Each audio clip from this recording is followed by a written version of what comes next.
High over Europe, the sky seemed endless, yet men had learned to measure it in fear and fire. In the spring of 1943, a new shape appeared against that infinite blue. Bulky, rounded, ungainly, its engine nose so wide it looked as if it had swallowed another airplane whole. German pilots, sharp-eyed from thousands of combat sorties, took one glance and smirked.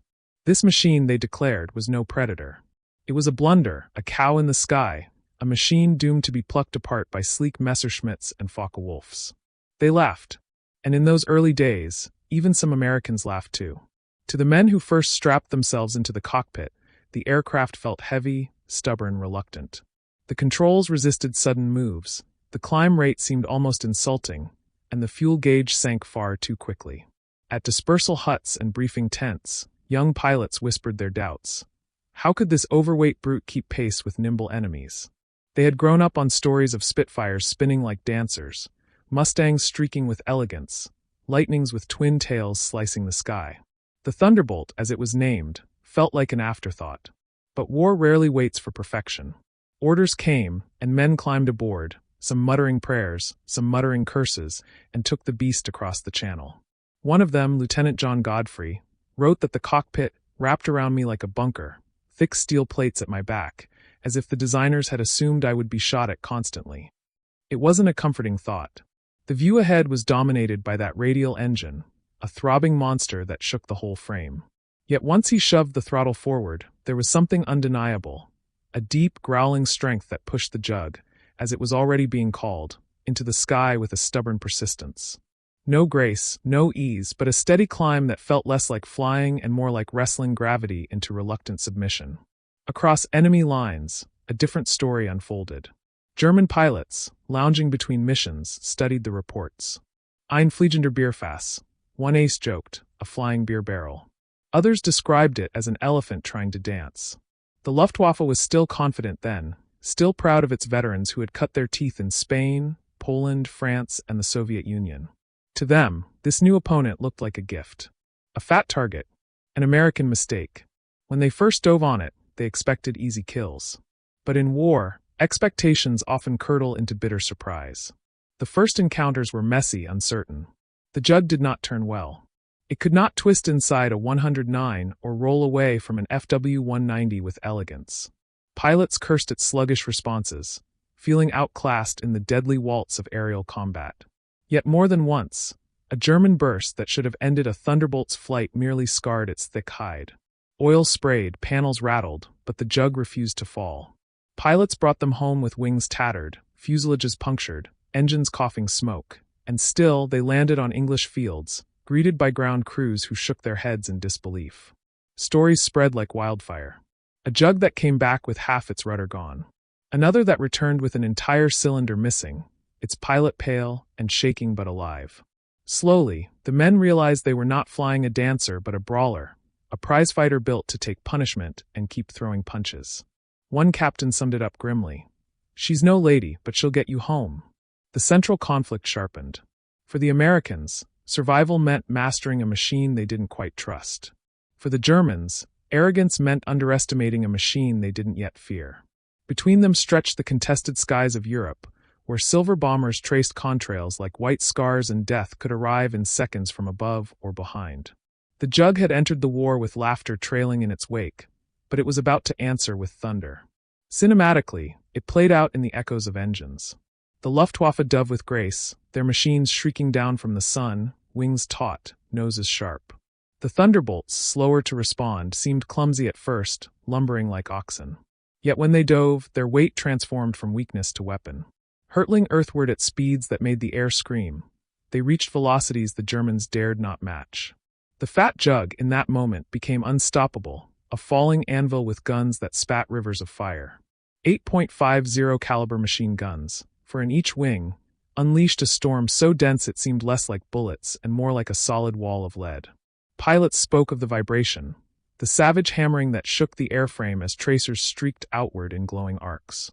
They spoke of enemy planes dissolving under the impact, wings sheared, cockpits obliterated, proud Luftwaffe machines that only seconds earlier had been graceful hunters now tumbling wreckage trailing smoke and flame. And somewhere, inside the haze of combat, the laughter of German pilots began to fade. Still, doubt lingered among the Allies. The Jug was thirsty. Its fuel tanks gave it range enough only for partial escort duty. Bomber crews cursed the moment their heavy guardians had to turn back, leaving them exposed to the wolves of the Luftwaffe. Pilots grumbled about the difficulty of keeping formation with faster aircraft.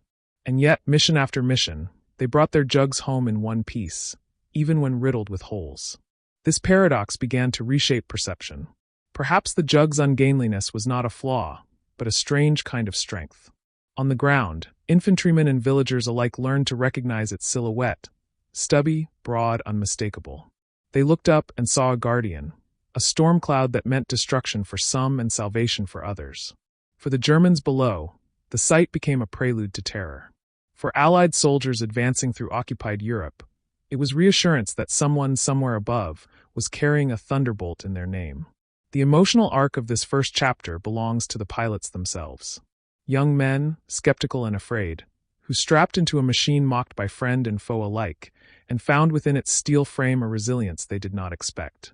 They learned that elegance does not win wars, endurance does. That beauty may falter, but brute force, wielded with courage, can carve out survival. Slowly, their pride in the Jug grew. They stopped laughing. They started to believe. And still, the story hung in balance. For all its toughness, the Jug remained short-legged.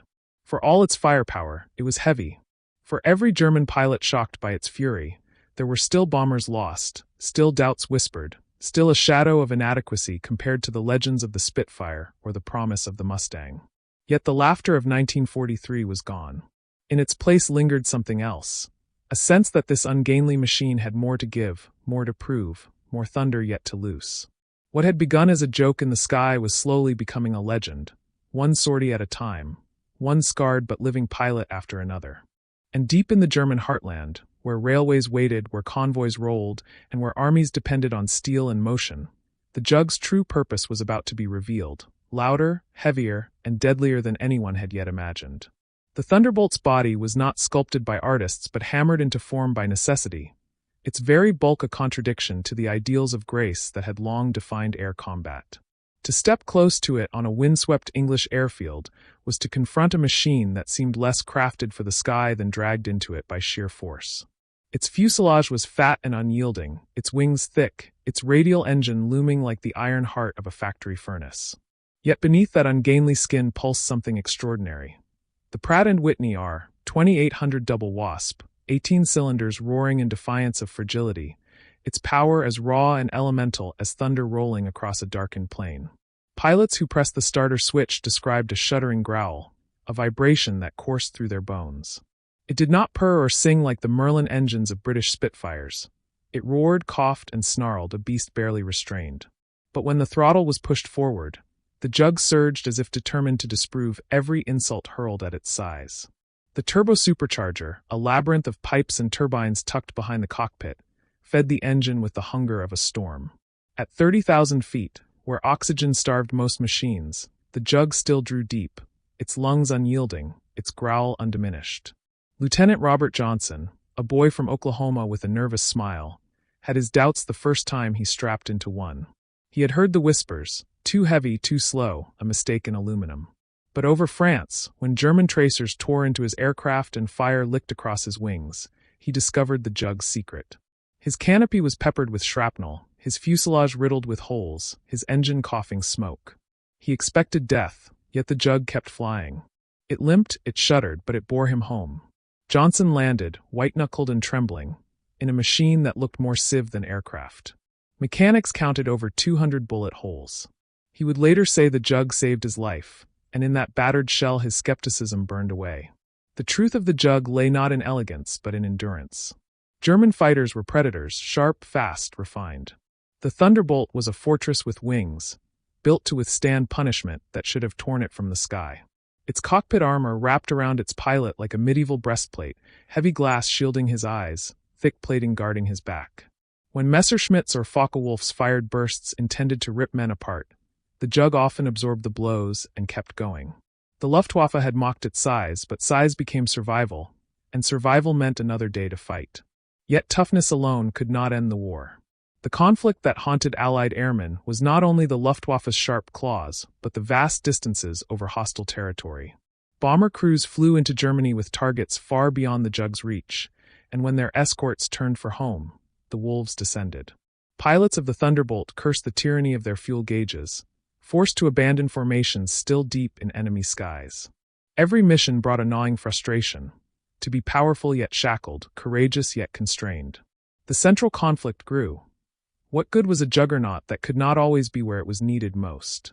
Still, when the Jugs were there, they fought with a ferocity that could not be ignored. German pilots learned to respect one maneuver above all others: the dive. The Jug's weight, once scorned, turned into a weapon.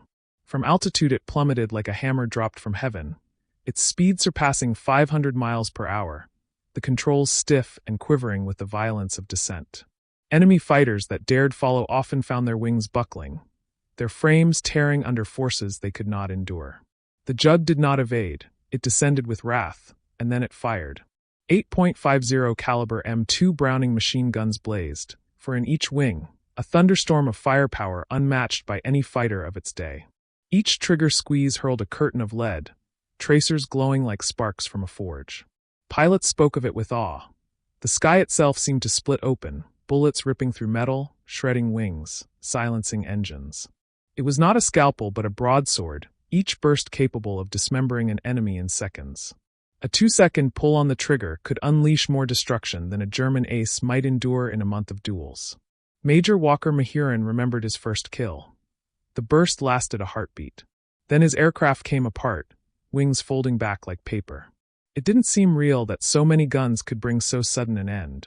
The Jug was not precise, not subtle, but in the chaos of combat, it did not need to be. Its guns were certainty, its dive inevitability, its armor assurance. Slowly, American pilots began to embrace its brutish character. It was no dancer, but it was a survivor, and survival in war was the only currency that mattered. Still, every victory carried shadows. Returning crews told stories of friends who never came back, of bombers shredded when escorts had to turn back for fuel. Some pilots envied the sleek promise of the new P-51 Mustang, whispering that perhaps their days in the Jug were numbered. Yet those whispers faltered when a pilot staggered back across the channel, bloodied but alive, in a Jug that should have been a coffin. The Mustang might one day steal the spotlight, but the Jug had already written its legend in bullet holes and thunder. The emotional shift among the pilots was subtle but profound. They no longer saw themselves as victims of poor design. They began to see themselves as keepers of a storm, men entrusted with a weapon that demanded courage, but repaid it with resilience.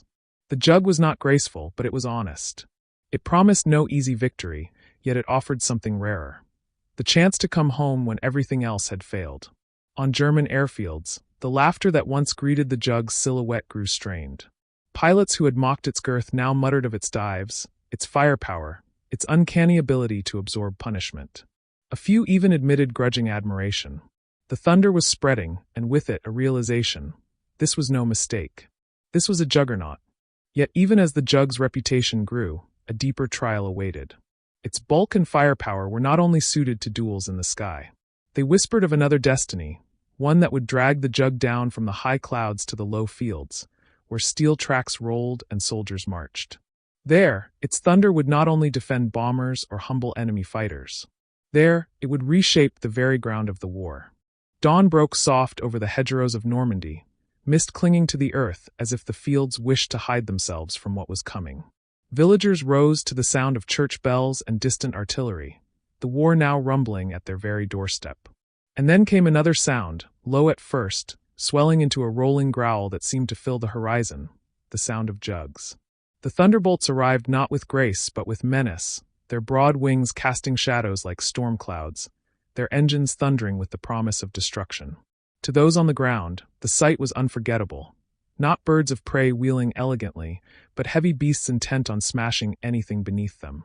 For the pilots, the mission had shifted. No longer confined to the duels of high altitude, they had been ordered to bring their fury down upon the earth itself. The same weight that once hindered them in the turning dogfights of 1943 now became an ally. Laden with bombs, rockets, and ammunition, the Jug transformed into an airborne hammer. When it descended, the ground shook. German convoys, once confident in their steel and discipline, began to scatter at the sight of the fat American fighter. Trains halted. Trucks veered into ditches. Columns of men dove for cover in hedgerows that had shielded generations of peasants from nothing more threatening than summer sun. Lieutenant Francis Gabby Gabreski, already a rising ace in the skies, remembered his first low-level strike against a rail yard. He spoke of the smoke, the splintering wood, the screech of metal torn apart beneath his guns. It was like dragging the claws of a god across the earth, he said later, his voice not triumphant but haunted. There was no sportsmanship in strafing trains. There was only necessity. The Reich moved on rails, and the Jug had been given the cruel task of breaking its spine. The statistics told their own story, cold and merciless. By the time the Allies stormed the beaches of Normandy, Thunderbolts had destroyed more than 80,000 railway cars, thousands of locomotives, and a staggering number of trucks. Entire panzer divisions found themselves paralyzed, not because they lacked men or courage, but because their fuel and supplies never arrived. Behind each number was a pilot hunched over the stick, eyes stinging from gun smoke, the smell of cordite and burning oil filling his cockpit. And yet, for every triumphant report, there was an undercurrent of unease. The men saw the carnage they wrought, tanks erupting in fire, soldiers scattered like broken dolls, animals screaming in barns set alight by stray rounds. War from the sky was merciless, and the Jug's pilots bore the weight of that ruthlessness. Some confessed that strafing columns felt like hunting rabbits, until the rabbits fired back with machine guns and flak cannons. More than one young flyer climbed from his cockpit shaking, sickened by the images still imprinted on his eyes. Yet they flew again the next day, because duty demanded it, because their comrades on the ground needed the storm overhead. The Germans fought back with everything they had. Flak batteries lined crossroads and riverbanks, filling the air with black blossoms of death. Pilots dreaded those bursts most of all, the sudden hammer blows of shrapnel against their fuselage. The Jug's reputation for toughness grew with each sortie that limped home, scarred but alive. Crews returned with holes you could thrust a fist through, with landing gear jammed, with entire panels ripped away. A British observer once said, "They came back looking like flying cullenders, but they came back." The Jug was a weapon, but it was also a cocoon, a rough and brutal womb that cradled its pilot through fire and steel. Captain James "Johnny" Johnson recalled one mission over northern France where his squadron dove on a column of German tanks. As they released bombs and stitched the line with fire, flak tore through the formation. Johnson's Jug was hit, the canopy shattered, smoke filling the cockpit. He expected the plunge into the soil, the sudden oblivion. Yet somehow, against every law of chance, the Jug held together. He clawed the throttle forward, engine coughing but alive, and nursed the wounded beast back across the channel. "It was as if she refused to die before I did," he told his crew chief, who ran a hand over the ruined fuselage and simply shook his head. The transformation of the Thunderbolt's role was now complete. What had entered the war as a mocked escort fighter had become the terror of the German ground forces. Soldiers gave it nicknames both mocking and fearful: the flying dump truck, the fat butcher bird. None of the words erased the truth. They feared it. They feared its sudden dives, the shriek of rockets tearing through convoys, the endless rain of .50 caliber slugs that turned steel into scrap. For those below, survival became a lottery. For those above, it was a grim ritual, repeated day after day until numbness dulled the horror. Still, doubt lingered in the Allied camps. The P-51 Mustang had arrived, long-legged and elegant, taking the glory of bomber escort. The Jug seemed destined to remain in the mud, its reputation tethered to destruction rather than chivalry. But the men who flew it knew its worth.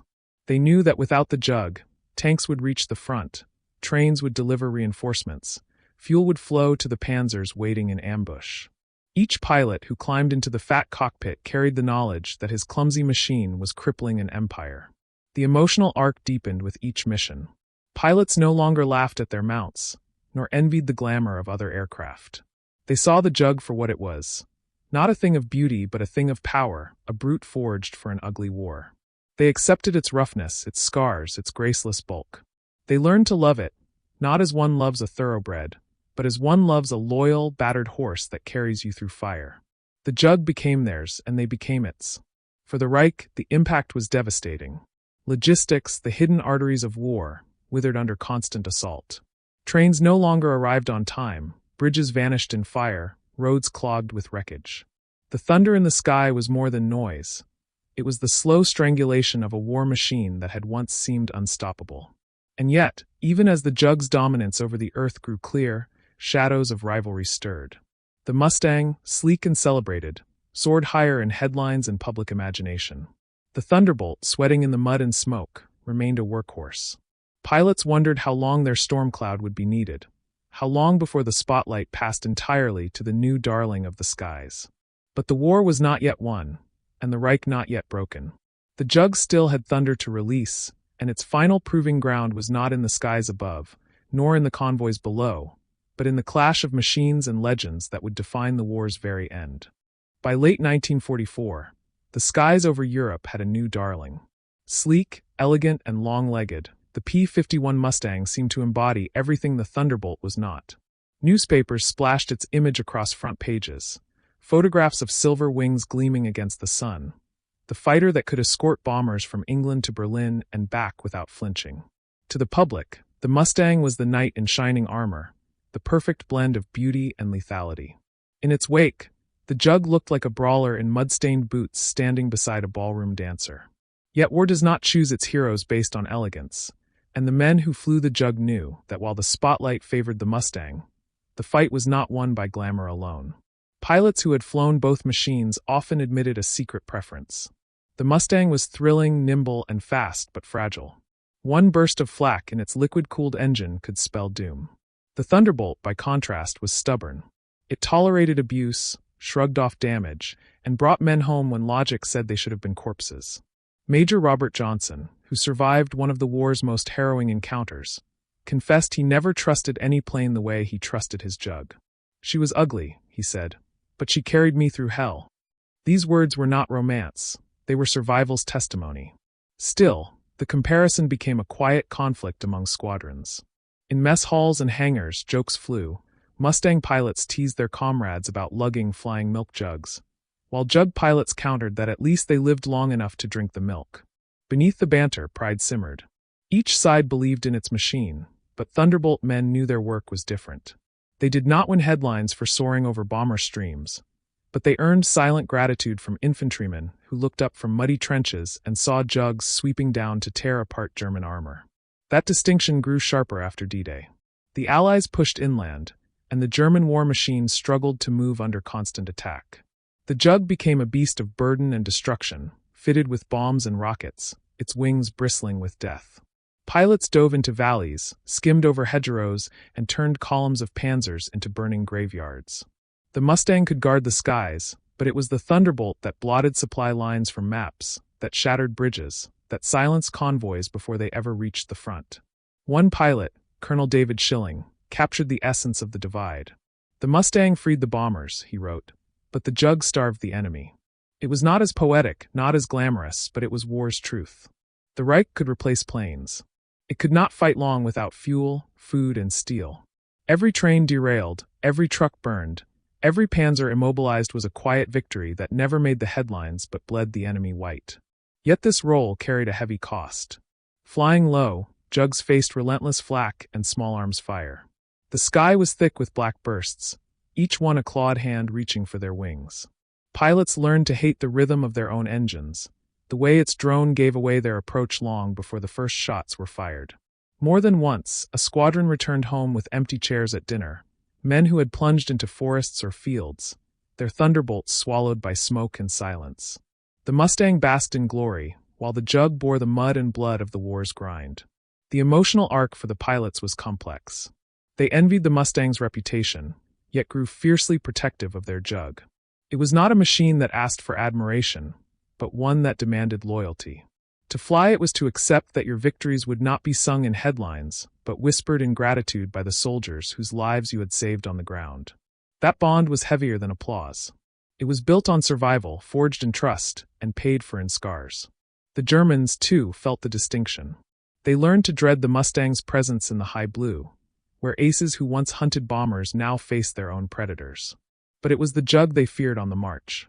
Wehrmacht diaries tell of soldiers crouching in ditches as the heavy fighters screamed overhead, of convoys scattering like frightened cattle, of tanks abandoned when fuel never came.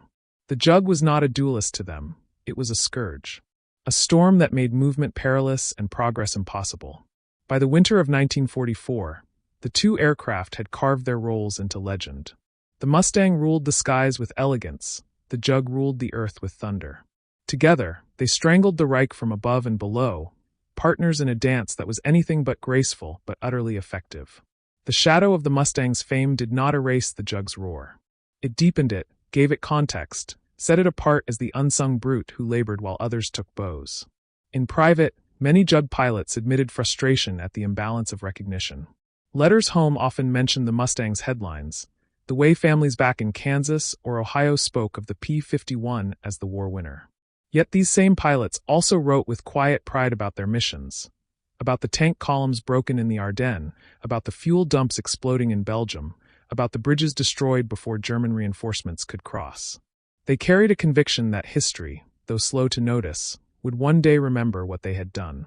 The conflict between fame and function mirrored the very machines themselves. One was sleek, admired, a symbol of perfection. The other was broad, scarred, and indispensable. The war demanded both, but the men in the Jug understood their role was different. They were not there to win admiration. They were there to break an empire's bones. Still, whispers of doubt lingered. Would the Jug be remembered at all when the war ended? Would history crown only the Mustang, leaving the Thunderbolt a footnote, its thunder fading into silence? The thought gnawed at men who had risked everything in its cockpit, men who had seen friends fall in fields of fire, men who had learned to trust the brute more than they trusted themselves. The winter winds carried those doubts, but they also carried another truth. Every time a convoy burned, every time a railway was shattered, every time an American soldier lifted his head in relief as the thunder passed overhead, the Jug's legacy deepened. It did not need headlines to roar. Its roar was already etched into the earth itself, into the twisted steel of wrecked trains, into the blackened hulks of panzer tanks. And beyond the mud and the smoke, another horizon beckoned. For the Jug had not yet reached its final proving ground, and in the war's closing months, it would thunder not only across occupied Europe, but across the heart of Germany itself, where every strike would bring the Reich closer to collapse, and bring the Jug closer to its place in history. By the war's final months, the Jug was no longer a curiosity or a subject of laughter. It had become a companion to the men who flew it, a hulking beast that demanded trust and gave back life in return. Pilots climbed into its cockpit not with skepticism now, but with the quiet ritual of men who knew their survival depended on steel and thunder. Each switch flipped, each vibration from the engine, carried a familiarity earned through hundreds of missions. The Jug had become more than a machine. It was a character in its own right, stubborn, bruised, but unwavering. Lieutenant Robert Johnson, who had once limped home with over 200 bullet holes in his fuselage, spoke of the plane with the intimacy of a soldier describing a comrade. He recalled tracing his hand along its battered skin after landing, as if acknowledging a living partner that had carried him through fire. "She wanted to live," he once said, and in that simple statement lay the truth. The Jug was not loved for beauty, but for resilience. Each scar it bore deepened the pilot's connection to it, each patched panel a testament to battles survived together. The central conflict now was not whether the Jug could fight. It had proved itself beyond doubt, but whether it would be remembered. The Mustang was celebrated in parades, its silhouette plastered across newspapers, its legend written even before the war was over. The Thunderbolt, meanwhile, toiled in shadows, roaring low over forests and villages, reducing bridges to rubble and convoys to twisted wreckage. It was not the war's knight but its workhorse, not a poem but a hammer. For its pilots, that anonymity was both an injustice and a strange badge of honor. They knew they carried a burden few envied, but they also knew they were crippling the Reich in ways headlines could not capture. Every mission deepened the Jug's symbolic weight. It was the machine that returned home when logic said it shouldn't, the fighter that burned fuel too fast but somehow still reached the fight, the aircraft that endured scorn yet became indispensable. By 1945, its record spoke louder than any boast. Thousands of enemy planes destroyed in the air, tens of thousands of vehicles and trains obliterated on the ground. Yet statistics alone could not capture what the Jug had come to mean. For soldiers crouched in foxholes, its roar was deliverance. For German troops on the march, it was dread. For the pilots, it was a paradox, ugly, awkward, yet profoundly beloved. Gabi Gabreski, one of the Jug's greatest aces, often reflected that flying it reshaped his view of war. The Jug demanded aggression but also patience, punishing hesitation yet rewarding courage. It taught him that brute force, wielded steadily, could break even the sharpest foe.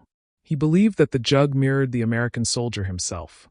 Not elegant, not refined, but relentless and impossible to dismiss. In his words, the jug was America, plain and simple. The emotional climax of the jug's story unfolded in the shattered landscapes of Germany. As Allied armies advanced, the jug swept ahead, smashing the last arteries of a collapsing empire. Bridges tumbled into rivers, locomotives burned like torches in the night, and the once proud Wehrmacht found itself stranded, starved, and broken.